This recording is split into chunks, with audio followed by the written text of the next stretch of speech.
India മുന്നണി ഒരുമിച്ച് നിന്നിരുന്നെങ്കിൽ കുറച്ചുകൂടി സാഹചര്യങ്ങൾ മെച്ചമാവില്ലേ എന്ന് പറയുന്നവരുണ്ട്. പക്ഷേ സമീപകാലത്ത് വരെ തമ്മിൽ തല്ലി നിന്നിരുന്ന ആം ആദ്മി പാർട്ടിയും കോൺഗ്രസും പെട്ടെന്ന് ഒന്നിച്ചു നിന്നാൽ അത് താഴെത്തട്ടിൽ വോട്ടുകൾ സമാഹരിക്കുമോ എന്നുള്ള കാര്യത്തിൽ സംശയമുണ്ട്. എന്നാലും കോൺഗ്രസ് മാറി നിന്ന് മത്സരിച്ചത് പരോക്ഷമായിട്ട് BJPക്ക് കുറച്ച് സീറ്റുകളിലെങ്കിലും ഗുണം ചെയ്തിട്ടുണ്ടാകാം. കോൺഗ്രസ്സിന് 7% വോട്ട് കിട്ടി, കഴിഞ്ഞ തവണത്തേക്കാൾ 4% വർധനവുണ്ട്. അത് തീർച്ചയായിട്ടും ആം ആദ്മി പാർട്ടിക്ക് പരോക്ഷമായ നഷ്ടങ്ങൾ ഉണ്ടാക്കിയപ്പോൾ അത് BJPക്ക് ഗുണകരമായി വന്നു. ഇനി ഈ പശ്ചാത്തലത്തിൽ ഇന്ത്യ മുന്നണിയുടെ പ്രസക്തി തന്നെ, ഇന്ത്യ മുന്നണിയുടെ ഭാവി തന്നെ ചോദ്യം ചെയ്യപ്പെടില്ലേ എന്ന് തോന്നുന്നു.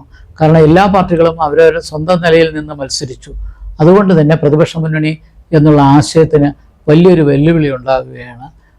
മാത്രമല്ല ആം ആദ്മി പാർട്ടി ശക്തമായിരിക്കുന്ന 2 സംസ്ഥാനങ്ങൾ, ഒന്ന് ഡൽഹിയും മറ്റൊന്ന് പഞ്ചാബുമാണ്. പഞ്ചാബിലാകട്ടെ BJP ഒരു പ്രധാനപ്പെട്ട പ്രതിപക്ഷമല്ല, ശക്തിയുമല്ല.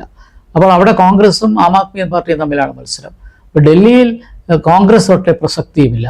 അപ്പോൾ ഇത്തരം പശ്ചാത്തലത്തിൽ ആം ആദ്മി പാർട്ടിക്ക് ഇന്ത്യ മുന്നണിക്ക് വോട്ട് സപ്ലൈ ചെയ്യാൻ പറ്റുമോ എന്നുള്ള കാര്യത്തിന് വലിയ സംശയമുണ്ട്.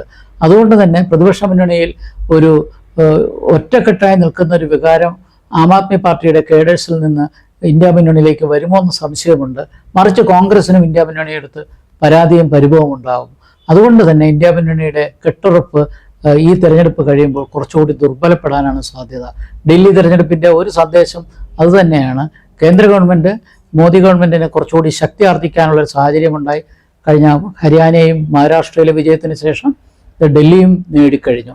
സ്വാഭാവികമായും ബീഹാറിൽ BJPക്ക് ഒരു അപ്പർ ഹാൻഡ് ഉണ്ടെന്ന് പല കാരണങ്ങൾ കൊണ്ട് നമുക്കറിയാം. അപ്പോൾ സംസ്ഥാനങ്ങളിൽ നടക്കുന്ന ഇടക്കാല തെരഞ്ഞെടുപ്പുകൾ BJPക്ക് ഗുണം ചെയ്യുമ്പോൾ പ്രതിപക്ഷ മുന്നണിക്ക് പൊതുവായി ചെയ്യാനുള്ള കാര്യങ്ങൾ കുറവായി വരികയും അവർ പ്രാദേശിക തലത്തിൽ വ്യത്യസ്ത സംസ്ഥാനങ്ങളിൽ ശക്തിയായി നിൽക്കുമ്പോൾ ആം ആദ്മി പാർട്ടിയുടെ ക്രെഡിബിലിറ്റി ആകട്ടെ 2 സംസ്ഥാനങ്ങളിലേക്ക് ഒതുങ്ങിയാണ്.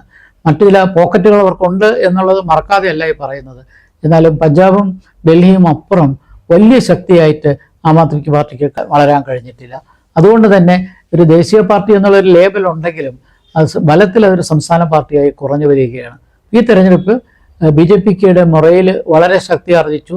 മാത്രമല്ല അവർ മൈക്രോ മാനേജ്മെൻറ്റ് വളരെ നന്നായി ചെയ്തു എന്നാണ് ഈ തെരഞ്ഞെടുപ്പ് ഫലം മനസ്സിലാക്കുന്നത്. അതല്ലെങ്കിൽ ദളിത് മേഖലയിൽ BJPക്ക് കുറച്ചെങ്കിലും കടന്നു കയറാൻ പറ്റില്ലായിരുന്നു. പിന്നെ RSSൻ്റെ ശക്തമായ പിന്തുണ BJPക്ക് ഉണ്ടെന്നും എനിക്ക് അവിടെ നിന്ന് കിട്ടുന്ന റിപ്പോർട്ടുകളും എനിക്ക് മനസ്സിലാക്കാൻ കഴിഞ്ഞു. അവർ ഒറ്റക്കെട്ടായി നിന്നു എന്ന് മാത്രമല്ല, ബൗദ്ധിക കേന്ദ്രങ്ങളിൽ, കാരണം ഡൽഹി അപ്പർ ക്ലാസ്സും അപ്പർ മിഡിൽ ക്ലാസ്സും ഇൻ്റലക്ച്വൽസും ഉള്ള കേന്ദ്രമാണല്ലോ. അതുകൊണ്ട് തന്നെ RSSന് അവിടെയും ബൗദ്ധിക മേഖലയിൽ കുറേ സ്വാധീനിക്കാൻ കഴിഞ്ഞു. മിഡിൽ ക്ലാസ്സിനും ഇൻ്റലക്ച്വൽ ക്ലാസ്സിനെയും ഒക്കെ സ്വാധീനിക്കാൻ കഴിഞ്ഞതും ഇതിൻ്റെ ഒരു പ്രധാനപ്പെട്ട കാരണമായി കാണാം. ചുരുക്കത്തിൽ ഈ തെരഞ്ഞെടുപ്പ് മോദി ഗവൺമെൻറ്റിൻ്റെ ശക്തി ഒന്നുകൂടി വർദ്ധിപ്പിച്ചു.